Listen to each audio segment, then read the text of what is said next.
make before marriage. I want to talk about this with y'all real quick. Marriage is not something that you do, fellas, to prove your manhood, but marriage should actually be an extension of your manhood. You don't get married to prove that you're a man.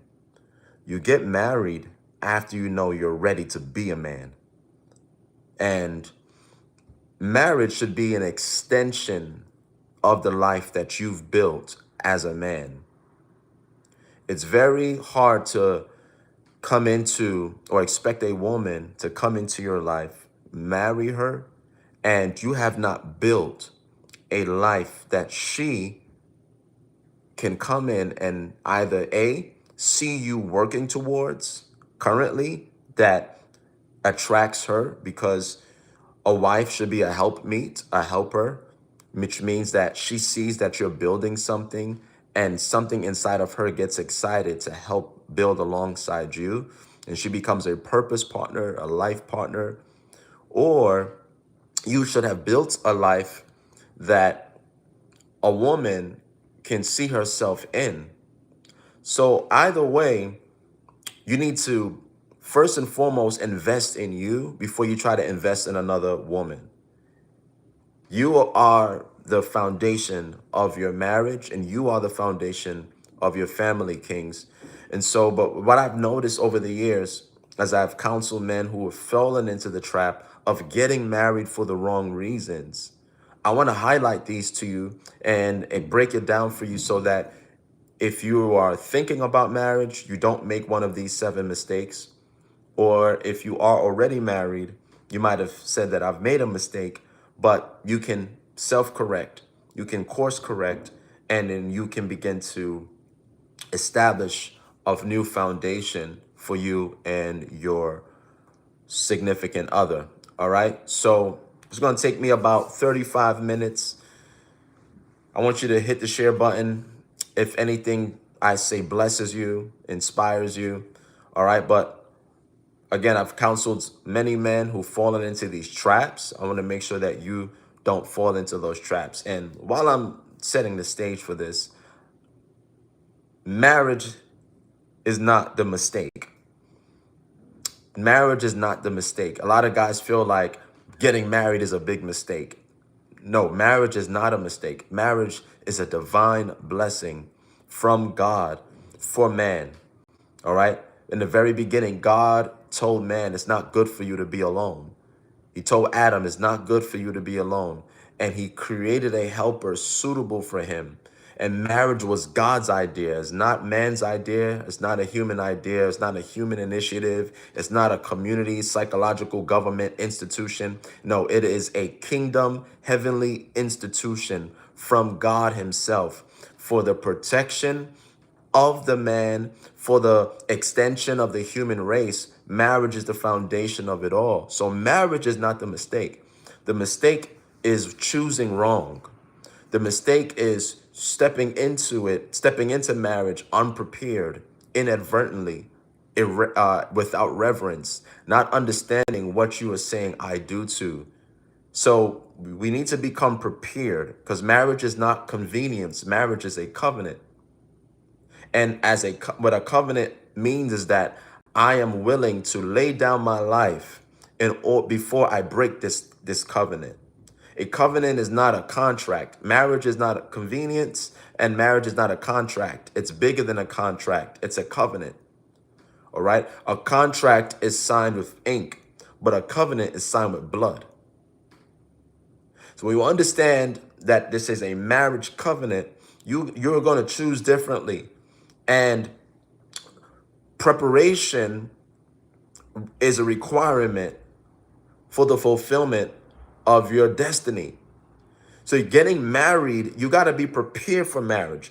If you don't deal with the issues that you have now before you're married, when you get into marriage, marriage is going to magnify those issues. So inside of my manhood group, I'm gonna put the link inside of the description so that you can sign up for free. But inside of our manhood group, I talk about the 5 M's of manhood: masculinity, money, mindset, mission, and marriage. Those 5 M's, I'll probably do another video just to explain and break down what those each are. But those are the 5 M's. I want you to write this down: masculinity or muscles, mindset, mission, money, and marriage. These are the 5 M's of manhood, and you should seek mastery over each of those areas in order for you to be the type of man that God will be proud of, that your family will be proud of, the lady in your life will be proud of, and you will be proud of, most importantly. All right? So let's really quickly go through the 7 mistakes. I want you to write them down as I go. All right, so first mistake, number one. Mistake number one: marriage wasn't their choice. The mistake that I have seen that has happened the most in men that I've counseled is that marriage wasn't their choice. And what do I mean by that? That they felt forced or they felt pressured into getting married. Now, how can a man feel pressured for getting married? Well, when they get married because of family pressure, they get married because they wanted to please their parents. They got married because they thought it was the right thing to do. They had to cover up a mistake, meaning like they most likely had a child outside of wedlock. And in order to do the right thing, the Christian thing, the thing that they felt was going to save face, they said, well, let's just get married. And so because marriage wasn't their choice, it becomes something that they despise or they resent. Because when you don't feel like you have a choice, then it becomes a prison. Marriage can become a prison if you get married without your choice. And if you don't have a choice, you don't have a voice, and you don't take ownership of the marriage that you're in. You just feel like, I'm doing this because it's the right thing to do. That is the wrong thing to do. And I want you to know that you don't have to get married if you don't want to. As simple as that sounds, guys, I'm telling you, it'll be better for you that you waited, that you didn't say I do if your heart isn't in it, than to try to do it just to please everyone else around you. I know men, we are usually very sacrificial. I know that as men, we understand, like, I know it's expected of me to think of myself less, that I'm going to put myself down in order to help lift others up around me. And that is a very regal and noble thing to do. But once again, you want to make sure that when it comes to marriage, you are coming into this thing fully aware of what you're saying yes to, and you are desiring to be married to the person that you're with, because it's not going to last any other way. You're not going to feel like laying down your life, showing up daily, being the best version of you if you are marrying someone that you really don't want to be married to. All right? So make sure you're clear on that. Don't make the mistake of marrying because of pressure and because of you feel forced to do it. All right? Here's the second mistake that men make. Marriage mistake number 2 is getting married without counsel. Getting married without receiving counsel. Too many men skip premarital counseling thinking that they already know what they need to know about marriage. I made that mistake, and I almost lost my marriage as a result of that. I'm married now for 15 years, but we almost didn't make it. My wife and I, we almost didn't make it past 3 years. But then by the 3rd year, we were getting ready to call it quits. And when we look back at what happened, we didn't get premarital counseling. We had never got into one argument before we got married. We never got into one fight. We just thought we were the perfect match. Okay, so we were like, we don't need counseling. We're good. We love each other. We're happy. But guess what? When we were together, we didn't have kids. We didn't have to pay bills together. We were not living together. So there were a lot of things that we did not anticipate when we were young and in love, that after we got married and we had to figure this thing out, we were unprepared and we were ill-equipped for marriage. The Bible says in Proverbs chapter 11, verse 14, that in the multitude of counselors, there is safety. In the multitude of counselors, there is safety. All right? So we need to seek counsel. We need to seek mentorship. All right? You need to seek accountability before walking down the aisle with anyone. I don't care how nice, I don't care how peaceful everything seems. If you are getting ready to say I do not step into marriage without premarital counseling. Premarital counseling will help you fight about the things that you're going to fight about before you get married. Some of those things include child raising. Some of those things include money plans, saving plans, budget plans. Those things are going to talk about the blind spots, because every couple has blind spots. We all personally have blind spots. So you're going to talk about things like expectations. You'll be surprised how many people argue about the simplest things, like who's going to mow the lawn, who's going to do the laundry, who's going to cook, how often you're going to cook. You're going to argue about sex, the frequency of it. If you don't talk about these things before marriage, and if you don't get a chance to unpack these things, when they come up, and they will, you are going to be taken by surprise, and then you're going to begin to see all sorts of, you're going to see all sides of your wife and all sides of your partner that you did not see before. So make sure before you marry, you address anger. We want to see your partner, how are they when there's a disagreement? You want to see them when they are angry. You want to see them when the money is funny and the bills are due. You want to see what they'll say about you, what they'll say to you. Can they still respect you, or will they disrespect you when they feel like you don't have things under control? All right. You want to address any childhood wounds, any traumas you've seen about marriage or about romance growing up. Did you see abuse at home? Did you see alcoholism and drug usage at home? Did you have a dad who every time there was a fight, he walked out the house and didn't show back up for days? Did you have a dad who cheated on your mom? And did you see that repeatedly? Because you don't know how those things have a psychological effect on you. So you want to get as much counseling and therapy that you can before you get married, because marriage is going to magnify all of the issues inside of you if you don't deal with it. All right. So don't skip premarital counseling, or don't ignore mentorship. All right. Mistake number 3, marrying based on feelings and not principles. Marrying based on feelings and not principles. Feelings fade fast. Okay? Those goosebumps, butterflies, and jitters and all that stuff, that goes away quick. I don't care how good she looked.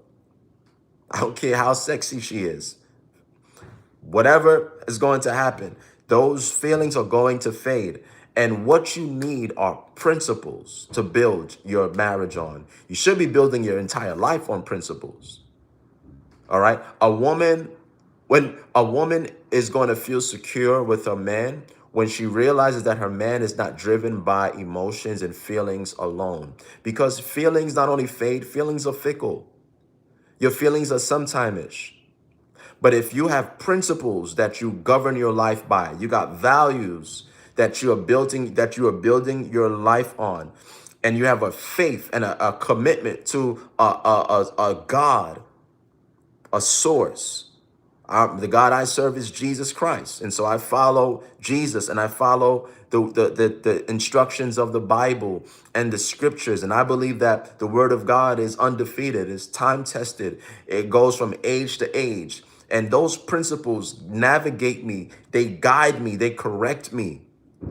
Okay? So even if my wife tries to tell me something and I don't agree with her, I'll pick up the Bible. This is my Bible app. I'll pick up the book and I would read it. And whatever it is in there, I'm submitted to what is in that word. When my wife sees me submitted to a power higher than me and higher than her, she understands that even when she can't get to me, she can have confidence that I'll still do the right thing because I'm living my life beyond my feelings. And you need to be a man that is not ruled by your emotions, your anger, your triggers, your weaknesses.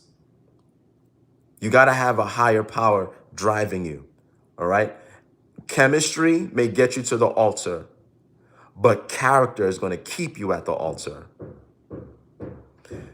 Chemistry may bring you to the altar, but character is going to keep you at the altar. You need to be ruled by principles and values that are higher than you so that you don't run when you feel the pressure to run. But you can still stand because you're being empowered and backed by a higher force. All right. And what's also equally important is to make sure that you share the same values with the person that you are saying I do to. You guys both need to agree on faith. You need to agree on family goals, and you need to agree on the future. You want to be equally yoked with someone so that there is no there. So when you're running to the Bible, she's not running to her astrological charts. When you're running to going to church, she's not running to the psychic or the fortune teller.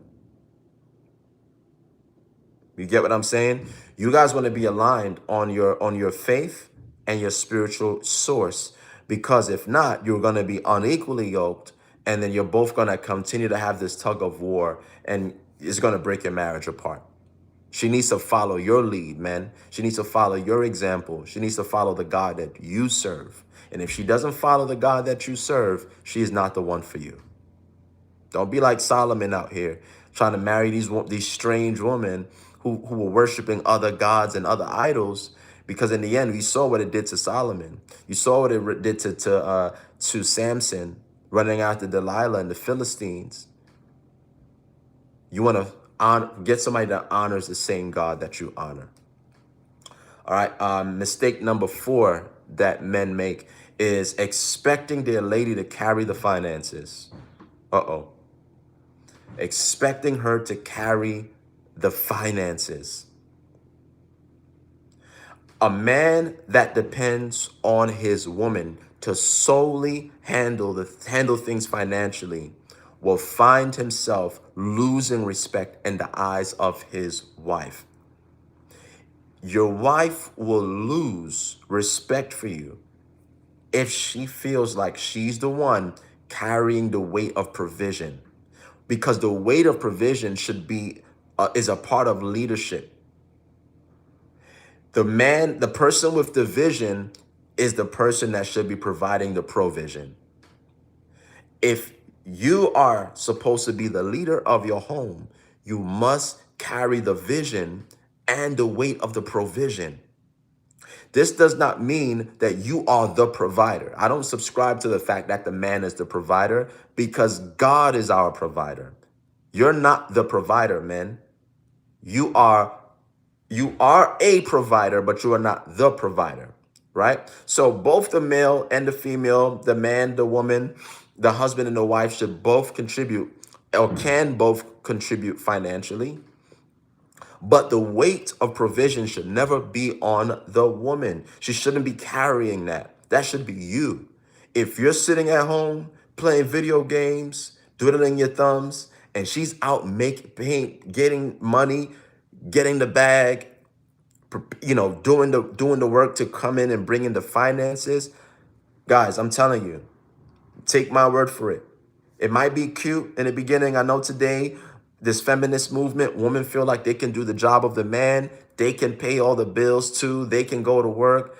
It might sound good in the beginning, but eventually that woman will begin to resent you. She will begin to look at you like you were good for nothing. She will begin to lower her respect. All right? So once again, I don't subscribe to the fact that the man should always and only be the provider in the home. I think the both of you can do that. But it should, if she was to lose her job, can you hold down the fort? Can you pay the bills? Can you take care of things?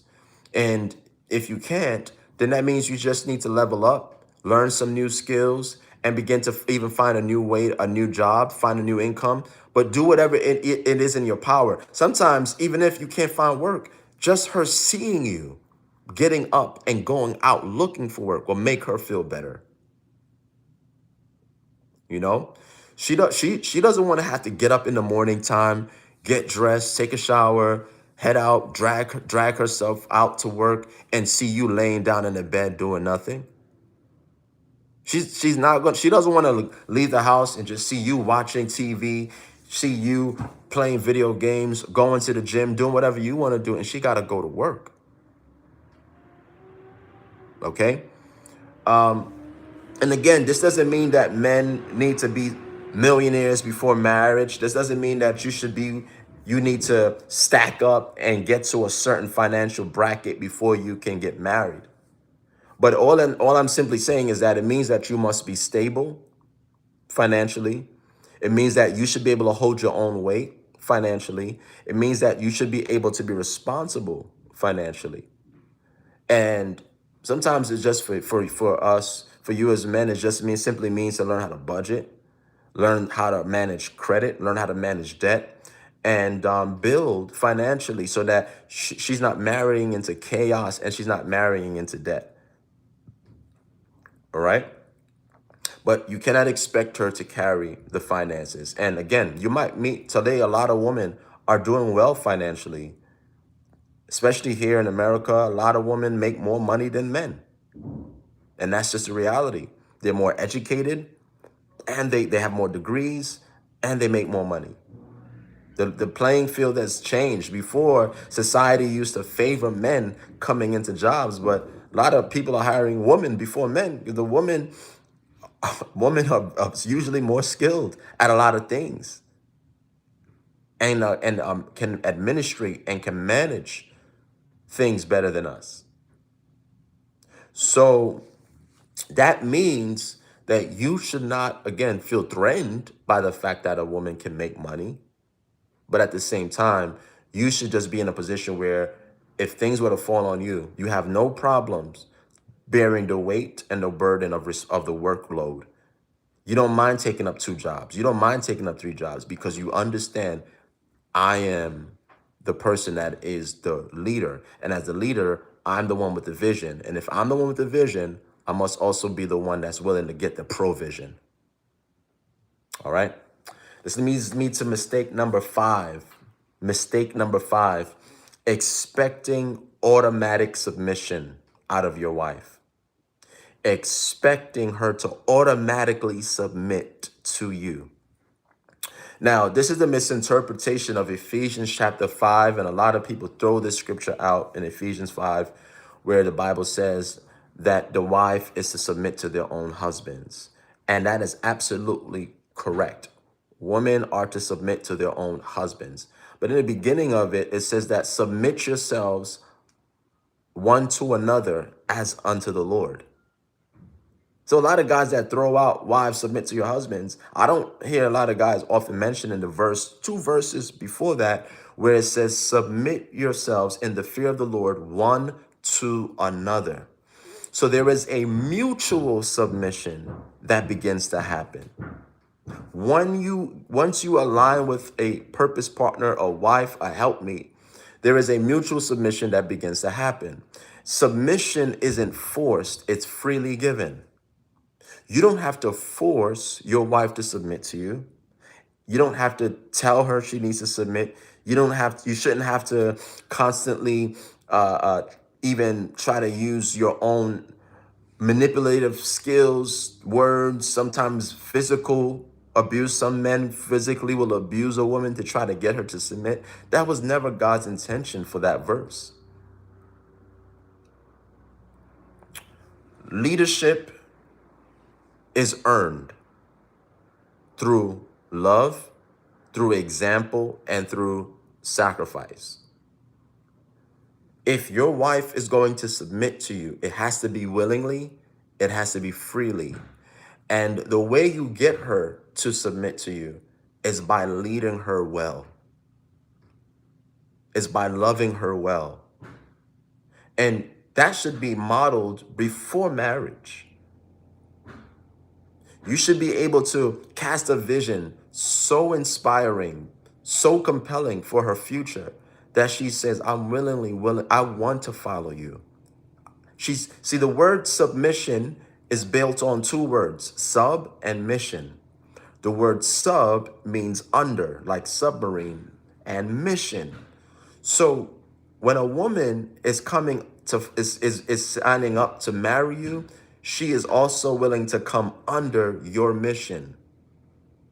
If you don't have a vision or a mission for your life, what can she come under? What is she submitting to? This is why you must invest in yourself, your vision. You must know your purpose in life before you look for a partner in life. Once you know your purpose, then you can identify the person who will be right for you, because your wife will complement your mission. She will complement your purpose, not fight against it. But you have to know and be clear about what you're called to do. Lead by example. Create an atmosphere where submission is going to be a joy for her, not a chore or a struggle for her.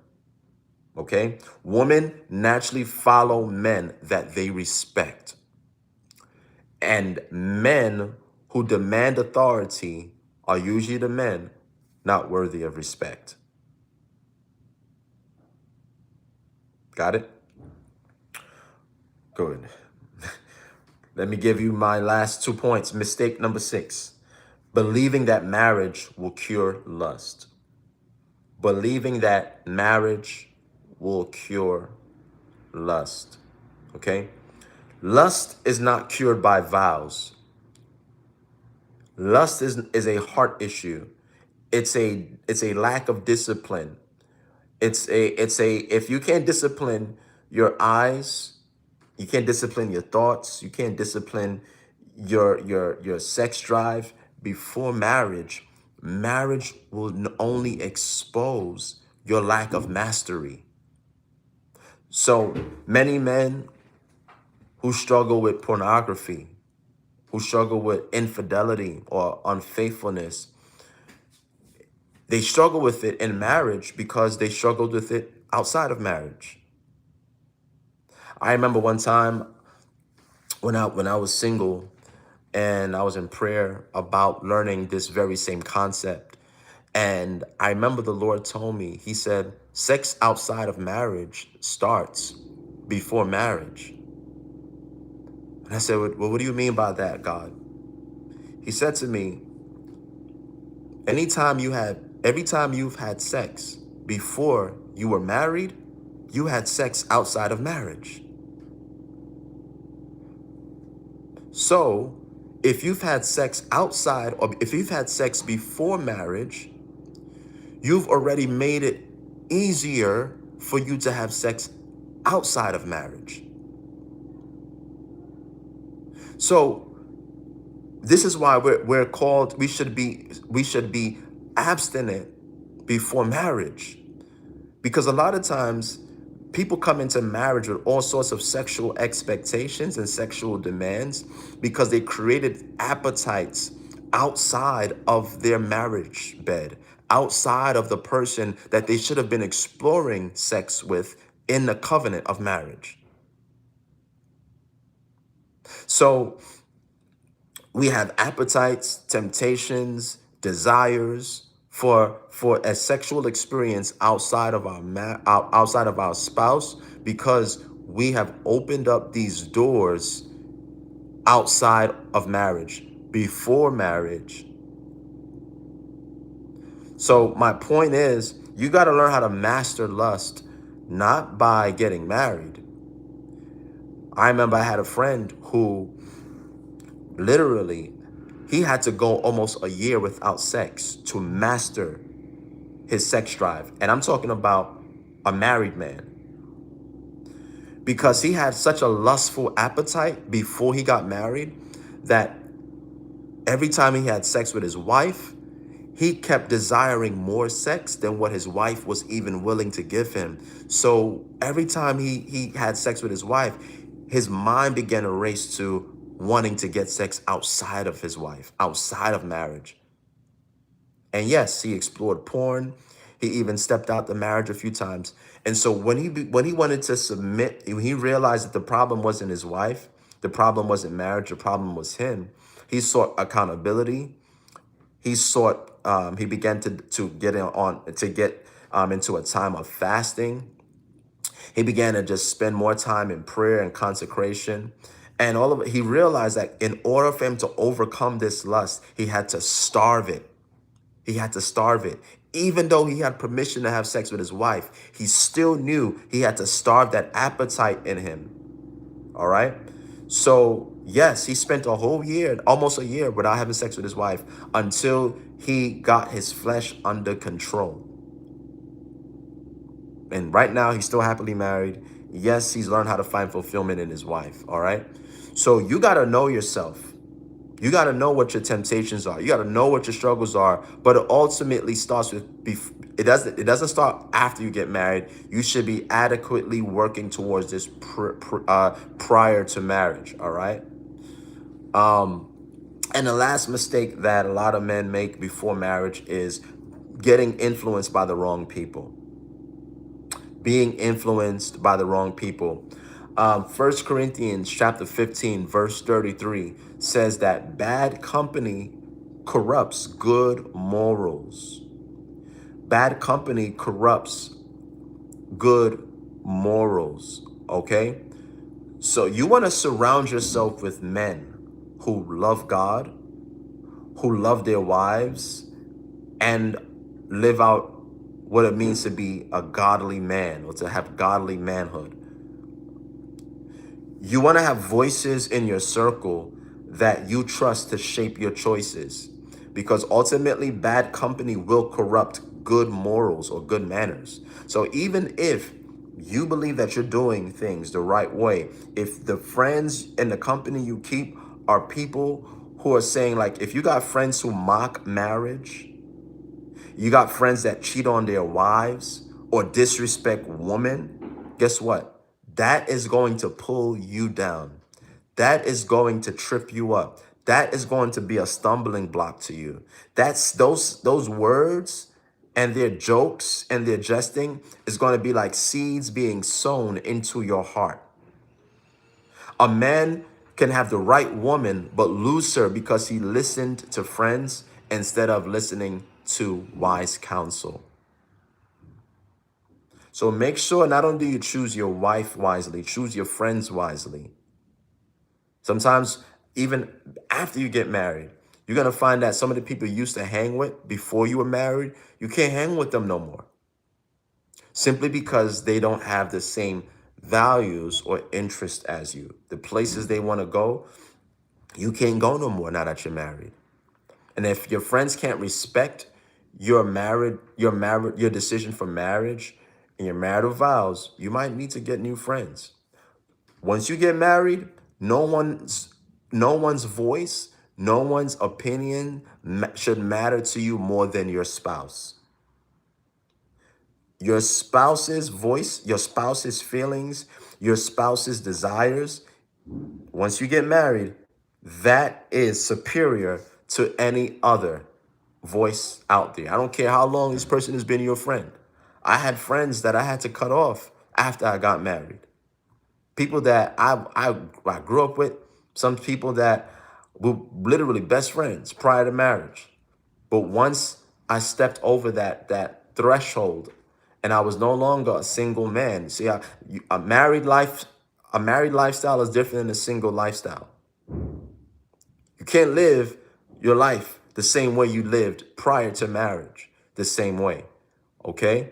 So here's some practical things I want you to remember, okay? The number one thing I want you to understand to overcome these 7 mistakes in marriage is the first thing you got to learn how to do is lead yourself. You must lead yourself. By leading yourself means that you understand that you are personally responsible for every decision that you make, and you are personally responsible for the outcomes of every decision that you make. Marriage should not be something you do by force. It's something that you do by choice. And I choose because I've made an educated decision. I've evaluated, I've dated, I've mated, and I now am ready to consummate because I see that the person that I'm with is a wise decision. This is like, it's no different than if you were getting into business, right? You're going to make sure that you do your due diligence and make sure that you are making the best decision financially. You're investing in this company because you understand, you see the benefits, you see the value that this person, this woman is bringing into your life. So you're not making this decision to make somebody happy. Imagine you invested in some company because somebody said, "Oh, this company, they're struggling and they need some people to invest to keep them afloat." And then you ask questions and you don't see any upside, you don't see any potential for this business. Why are you going to invest in it? Right? You know you're not going to do that when it comes to your money. So don't do that when it comes to the most important decision that you can make. Because I promise you, marriage can also be one of the greatest financial decisions that you make. Because if you marry right, the right woman can elevate you, inspire you, keep you motivated, keep you disciplined. She will keep you on track so that you can become even more efficient, more productive in your life. This is why the Bible calls her a virtuous woman. A good wife is a virtuous woman, and she can add value to your life in ways that you cannot find anywhere else. All right? So number one, you want to lead yourself first. Learn how to be disciplined. Learn how to have good habits. Learn how to have a vision and follow that vision all the way through, because that's going to be one of the most important factors that you bring into your marriage, is that you have a vision and your wife is willing to follow that vision with you. Number two, secure your finances and along with your mission. So make sure that you learn money, learn budgeting, learn credit. All right, learn as much as you can and invest in yourself financially, right? Get some skills. You should be able to be at least financially stable before you get married. You should be financially stable. Don't depend on your wife's finances to carry you in the very beginning. It's a very, it's a tough place to dig yourself out of if you start off the marriage relying heavily on your wife financially. Again, she might say, "I got it, you got it, I can help take care of you." But then she's gonna eventually get tired of that. All right. So you need to be working extremely hard, getting yourself to a place financially so that you can be in the position where you can lead her and not feel like you have to rely on her and she has to carry you and lead you. All right.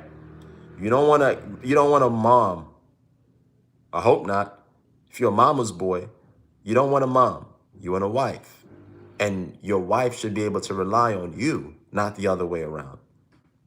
All right. And finally, submit to counsel. Submit to counsel. Get mentors. Get men that you look up to, who love their wives, who honor their wives, who honor their marriage, who take care of their families, that do things the right way. Get around them. Get around godly community. Ask questions, seek counsel. If you're engaged, get marriage counseling, get premarital counseling. Good premarital counseling. All right. You want to make sure you get the right people around you, the right help, because men, we need help. Don't ever think that you got to figure all of this stuff out on your own. Don't ever think that you're the one that has to figure it out all on your own. Once again, marriage is a gift from God, but it requires preparation. And if you want to avoid these mistakes and set yourself up for a successful, strong, respectful marriage, it starts with you doing the work, being extremely confident in your decision that I know that what the decision that I'm making to get married to this woman is the right decision. I can tell she's wifey material by the way she speaks to me, by the way she looks after me, by the way she adds value to our home, to the house, the way she takes care of our own house, the way her friends speak about her. Do your due diligence. Know what you're signing up for and who you're signing up to. Okay? Don't think that love is enough. You need wisdom. You need knowledge. You need understanding. So I'm reached the end of this talk today. Please, I want you to like, subscribe, and share this teaching with a man who you know needs to hear it. And if you're serious about growing in your manhood, I have an inner circle where I'm coaching men every day. We are accountability group, and we talk about the 5 M's, about money. We talk about manhood, masculinity. We talk about how to learn and discover your mission and purpose. We learn about how to master your mindset and all these things. And so if you're down and you want to learn more about how to join us, the link is also going to be in the descriptions for the Manhood Mastery group. I would love to see you on the inside. And I'm looking forward to just learning how to connect with all of you men, because I really believe that we're all we got. The culture, society doesn't really cater to us as it does women. I'll just be honest. So we got to look out for one another. And this is the reason why I'm sharing this information with you today. So I'm looking forward to connecting with you. And let's get going. Let's keep building strong, healthy marriages and families. All right. I'm cheering for you. I'm rooting for you. And I believe that greatness is on the inside of you. All right. Much love. I'll see you in the next video. This is Vernell Samuel. See you soon.